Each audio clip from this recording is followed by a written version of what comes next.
কিরে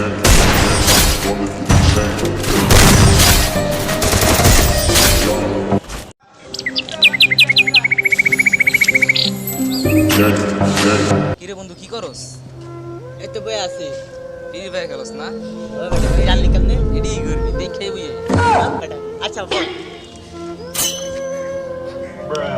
বন্ধু পরীক্ষা কেমন দিলি? ভালোই দিছি আলহামদুলিল্লাহ। ফাড়া লাইছি, এই ক্লাস পাইছি। কি তুই পাস করছস? তোর লগে বেটা তুই আর আমার লগে কথাই কইবি না। মানদার পোলা, তুই কি আমারে ফুটপাতের মাস্তান ভাবছ? কি হলো? ওই খাড়া আইতাছি। কিসে? তুই চেতে গেলি কে? কি করুম? বেটা তুই তো করছস পাস আর আমি করছি ফেল। আমার বাপে যদি হুনে যে আমার বন্ধু পাস করছে আর আমি ফেল করছি তাহলে তো মনে কর আমার গেছে। আমার পুরো ঠ্যাঙায় বেটা এমনি ঘরেতে বাই করে দিব। পয়সা কিনা দিব। আমি যদি আবার রেডি করি তাহলে তো আমার ডাইরেক্ট উপরে। থাক জায়গা।